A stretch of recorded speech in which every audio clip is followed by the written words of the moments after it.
Cuando viajes a Tierra Santa, no dejes de visitar la Basílica de la Agonía, que está situada en la ciudad de Jerusalén, enfrente de las murallas.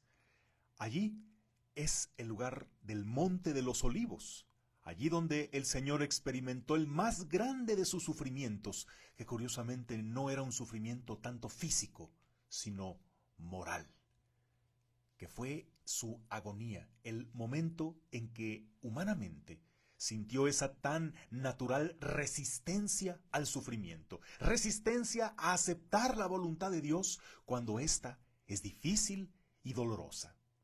Allí el Señor experimentó la soledad, se sintió abandonado por los suyos. Allí el Señor experimentó en un nivel extremo la tristeza, el pánico, la angustia. Es el momento en el que toca el fondo de la humanidad y luego resalta su divinidad.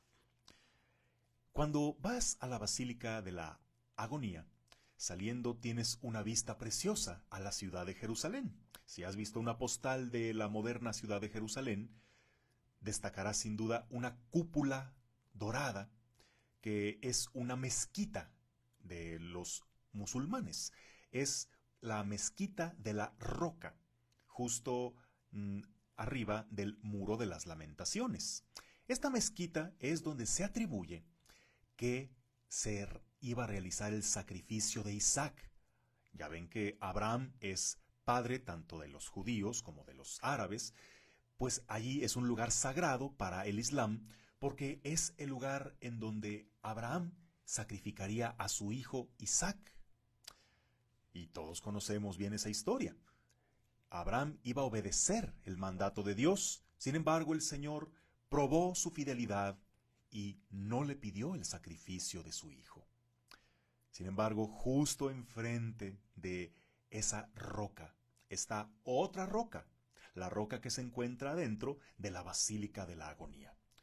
Justo debajo del altar está la roca donde, según la tradición, allí el Señor cayó en tierra y allí sintió esa angustia que le provocó un sudor de sangre. Y allí, a diferencia de la otra roca donde Dios perdonó al hijo de Abraham, aquí el Señor acepta el sacrificio de su propio hijo, que él sí es sacrificado, pero no por otros, sino que él mismo entrega la ofrenda más preciada, más costosa a los ojos de Dios. El sacrificio no tanto de su sangre, sino de su voluntad. Es cuando se someten y se unen la voluntad divina con la humana. Cuando estuve allá y tuve el privilegio de celebrar allí la Eucaristía, pues pude ver ese contraste entre una roca donde el Señor perdonó al hijo de Abraham, con esta otra roca donde el Señor nos entregó a su propio hijo. Y haciendo alusión a la roca me acordé de una expresión que usaba mucho de niño, cuando hacíamos juegos o la gente lo menciona en su lenguaje coloquial, decir toco madera. Así cuando augurio y quiero protegerme de eso, decimos toco madera. Así como en los juegos es como tocar la base para que no me quemen. Toco madera siempre que hay algo que no quiero que pase, un cambio que no quiero que suceda, un incidente del que me quiero librar, una responsabilidad que no quiero asumir, en fin, para todas esas cosas que nos negamos, que nos rehusamos a asumir, decimos toco madera. Jesús, que allí estaba apoyado en los árboles de olivo, que fuera de la basílica está también un jardín con los árboles que eran iguales a los que presenciaron aquella noche de dolor para Jesús. Él tocaba madera. Él decía, Padre mío, si es necesario que beba este cáliz, pero yo quisiera que no. Si por mí fuera, yo te pediría que me permitas no pasar por esta prueba, no beber este cáliz. Si hubiera existido la expresión en su tiempo, hubiera dicho, toco madera, así apoyándose en un árbol de olivo, diría, toco madera, yo no quiero pasar por esto. ¿Podrías librarme de esta prueba? Pero prefirió el Señor caer sobre esa roca y ahí nos enseñó algo mucho más valioso que decir toco madera, decir toco piedra. Desde entonces tiene un nuevo significado. Tocar piedra significa acepto eso que mi voluntad rechaza, que mi gusto no apetece, pero que por amor a Dios he de asumir.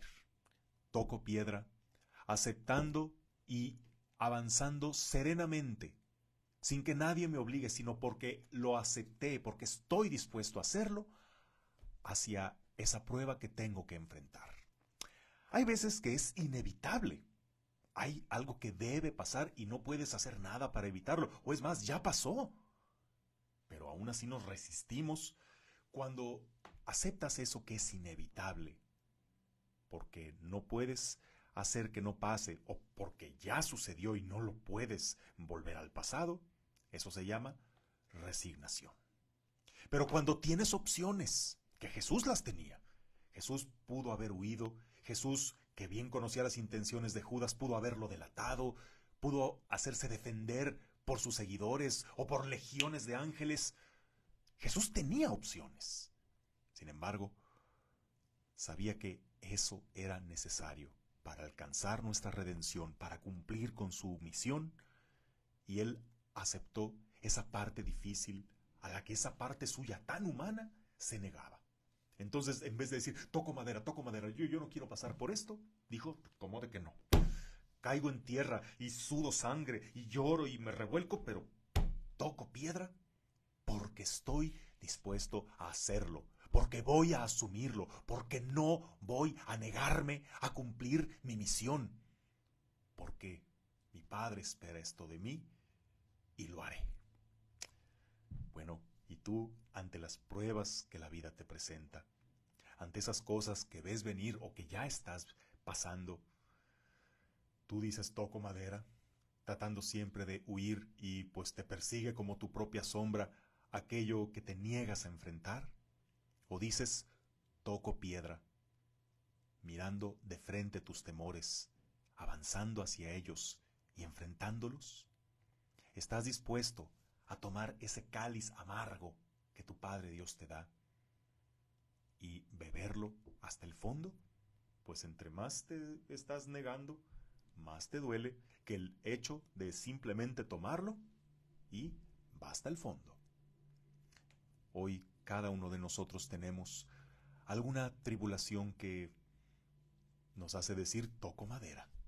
Bueno, hoy aprendiendo del Señor Jesús podrás decir toco piedra y encontrar la fortaleza, la serenidad, la determinación para hacer lo correcto, para hacer lo necesario, aunque no sea lo más placentero.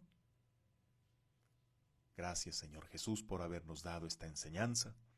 Ayúdanos como tú a tocar piedra y a ofrecer ese supremo sacrificio de nuestra propia voluntad para que se identifique con la voluntad de nuestro Padre Dios. Que el Señor te bendiga en el nombre del Padre, y del Hijo, y del Espíritu Santo. Amén.